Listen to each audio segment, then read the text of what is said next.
Squid Game is a South Korean hit TV show that's rightfully earned its place at the top of the Netflix charts, and it's literally everywhere. Kids are even playing red light, green light on the school playground, which is debatable, but unless you've been living under a rock, you've likely heard of or seen this TV show. And if not, it should definitely be on your watch list. The premise of the show is there's hundreds of cash-strapped contestants who get an invitation to compete in a game to win a tempting large cash prize. But the stakes are deadly. Squid Game focuses on South Korea's most marginalised portion of society, including those deeply in debt, a migrant worker and a North Korean defector. And they're all competing in these children's games to win 45.6 billion won, or 38 million in US currency. However, the losing players in this game are killed. It scored an impressive 8.3 out of 10 on IMDb, and it's grossed over $900 million with only a $21 million budget. And it's broken all sorts of records. I found the series really entertaining, and it was a fantastic new concept. And it explored some really interesting issues. And yes, I was the really sad person that watched it and sat there the whole time thinking about money and investing, and how these concepts can be applied to everyday investing and money principles. In this video, I'm going to talk about some of the things that crossed my mind, what it made me think about, which I think are some really important lessons that we can all take with us in investing. And for those of you who might not have watched Squid Game yet, I'm going to try and keep this as spoiler-free as possible. Now, the show showcases people from a wide range of different walks of life,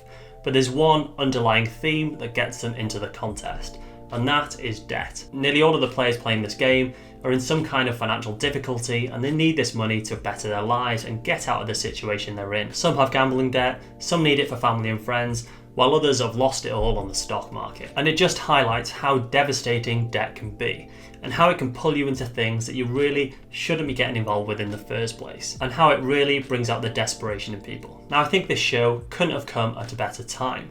At the moment, debt is becoming more and more of an issue. People have been laid off from their jobs thanks to coronavirus, or they've been forced to take a pay cut or step into a role that just is way beneath them. And also you've got things like inflation on the rise, and now with the energy prices going through the roof, it's just going to send more and more families into debt. Now, I'm all about promoting investing, but you have to be aware of your financial situation before you get involved. There's no point investing if you've already got a load of debt hanging over you. You need to pay off your debt first, starting with the highest interest first. The only debt I think you should ever have is your mortgage, which is a really low interest, and student debt, which in the UK specifically isn't really like a real debt. You're probably never going to pay it off. But also consider, on the flip side of that, you need to invest and build up some cash, because if mortgage rates ever go up to 10% like they have been in the past, you want to be in a position where you can pay off more equity and be in a comfortable position where you're not going to be struggling. In the first episodes, we see the main character, Gi-hun, get offered the chance to participate in Squid Game. He's in the subway and a random guy comes up to him and says, "Do you want to compete in this amazing chance to win this life-changing sum of money?" Now, we know he's desperate and he's not got much choice, but at this stage, this is when you say, if something sounds too good to be true, then it probably is. And this is the same with investing. If someone comes along with this investment opportunity that's going to offer you these amazing returns, or get you a fixed rate every year, which is above the norm, you have to question it and think it's probably not going to work. If you get involved with these projects that offer a crazy return,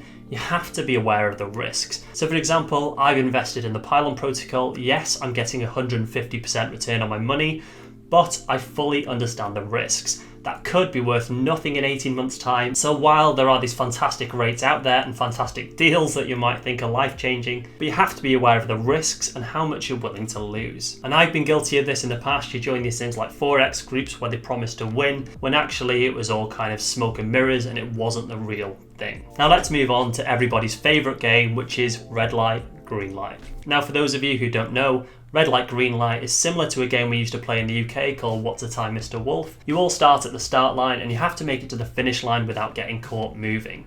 So as the main character turns around, you have to kind of stop in your tracks and be frozen. As soon as they turn back around, you continue. And it's about who gets there first. And you have to get there in a certain amount of time before the timer runs out. Now, this game I think stood out to me more than anything else.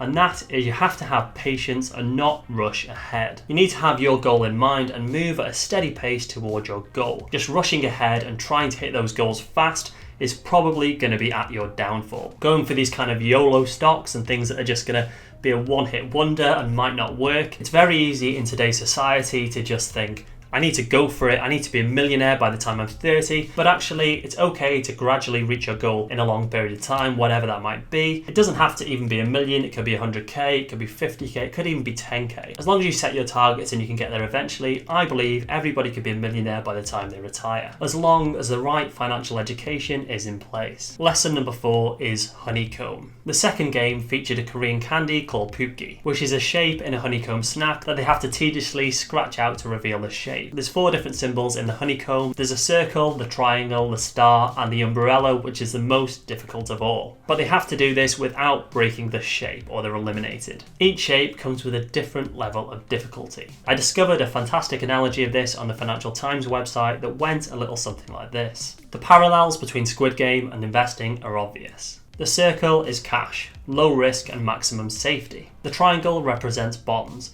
low risk but a slightly better rate of return. The star is equities, which is riskier than bonds, and the umbrella stands for alternative investments such as property, you've got commodities, and possibly even crypto. Spreading your risk between these different kinds of investments is a strategy followed by most successful investors. For example, the Russell Balanced Index is split between 6% cash, 20% bonds, 64% equities, and 10% commercial property and alternatives. So it's about balancing our investments and finding the middle ground. So in most cases with money, we're going to be much better taking a balanced risk approach. A study carried out by Interactive Investor found that 69% of participants wish they would have known about risk much earlier in life. And when you're younger, you can afford to take much more risk with your investments than when you're approaching retirement age. And this also relates to the game where they were playing tug of war, if you remember in the series. They're playing tug of war, and the team that win are the ones that discover, instead of going in with brute force and just going for it, having a good strategy, balancing your load, and they spread their weight and they win the game. For some people, having brute force and diving in might work, but for the vast majority of people, you want to take a very balanced and safe approach. Lesson number 5 is marbles. So in this game, we see the contestants partnered up, and their goal is to win their marbles from the other player. And here, they have to choose how many marbles they want to risk in order to get a reward. So they can risk all of their marbles, but if they lose, they could lose them all in one shot. It's actually a really interesting game to play, and I've tried it with a partner and we had a lot of fun doing it. But the main takeaway with this game is risk. You have to know how much you're willing to risk to get a reward. For example, with me, I've got about $15,000 staked on the Anchor protocol, and I'm getting 20% return on my money, which is fantastic, but I'm fully aware that I could lose all of my money. Now I know this probably isn't going to happen, but I'm aware of the risk, and that's what I'm willing to stake in order to get that return. And you have to think about this with your investments. How much do you want to put high risk, and how much do you want to keep in safe investments? I actually am a bit controversial and I believe in taking risks, but I also have a very safe pot that can kind of back that up. So if I lost that, it doesn't really affect me in the grand scheme of things. Lesson number 6 is the stepping stones. And this was actually probably the most scary for me out of all of the games. So in the stepping stones game, the players are up maybe 100, 200 foot in the air, and they've got to step on these glass panels. One will break and one will survive, and they've got to make it across to the other side of the platform without falling. And they're all lined up and they have to go one after another. So you'd see the person in front of you fall, and then you could see whether that one was safe or not. And this really made me think about mistakes. What you can really take from this game is you can see mistakes that others have made, and you can learn from it and not make the same mistakes as them. Obviously in their case it was a lot more black and white, but in our case we can take a look at ways people have invested and they've lost money, maybe they've been a bit reckless, and we can see that's not the way to invest. And I think this is true about your own mistakes. It's okay to make mistakes, but you need to learn from them and not repeat the same mistakes you have. So for example, with me, when I bought Bitcoin and I sold it the next day and panicked, I know in future if I'm going to buy Bitcoin, I'm not going to panic sell it the next day and lose out on a massive potential profit. And what you should do is take ownership of your mistakes, because that's going to help you get on a much more solid path and get you to where you want to be. If you just ignore your mistakes and just make the same mistakes over and over, you're going to end up like one of those people who fell to the ground. Now lesson number 7, which I think was probably the most relatable to everyday life, was the VIPs. Now the VIPs are a group of people who watch the games. They're betting on who's going to win, and they're kind of the people who dictate and influence what happens in the games. Now I think this is actually really true in real life, as sad as it might be. It reminds me of the elite and hedge fund managers and these billionaires who really have control over so many things in our everyday life. And this just dictates to me how important financial education is, so we can kind of better our situation and better our kids' future and our grandkids' future, and just set them up in a much more better position. So eventually your children and your grandchildren can be in that situation, and they're in that wealthy position, and they're not going to be in the position that a lot of these people competing in the game are, in debt and being in desperate situations to get money. So the more better financial education we give ourselves and our kids, the better. Now, a bonus lesson that I really wanted to share was we see an older man competing in the game, O'Ilnam, who's a fantastic character, and he was definitely my favourite of the lot. And we learn that he's dying of a brain tumour and he's not really in it for the money. He's only competing because he wants to have fun, make friends and relive his childhood. And from this we should take that money investing is important, but actually having happiness, joy and excitement in your life and just making the most of life is really important. Because in the end, no matter how much money you have, we all die the same. But on the flip side of this, it also teaches you how important investing is, so you can get to that point where you've got flexibility, maybe you don't have to work and do a job you don't like, and just set yourself up to be in a really fantastic position. I think you need to achieve financial freedom, whatever that might mean for you,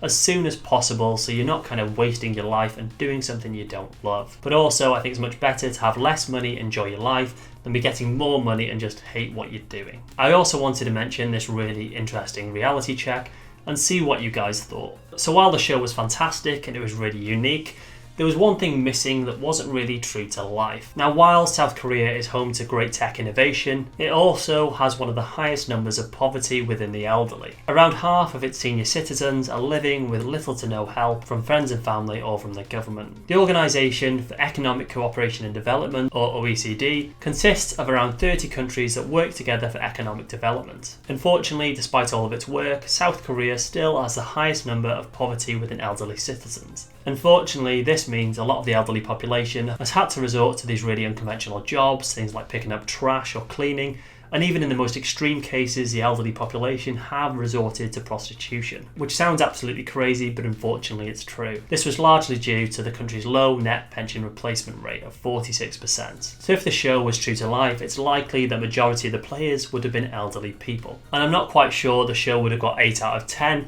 if it was elderly people competing in these games. But I think it's really interesting to consider that's probably what the game would be. So let me know what you guys thought. Did you enjoy Squid Game as much as me? If you did, smash that like button to let me know, and let me know what you thought in the comments down below. And if you haven't already and you're looking for another show, I would recommend Alice in Borderland. I actually enjoyed that even more than Squid Game. As always guys, thanks for watching, keep investing and let's make those gains. 'Cause I just wanna see the light.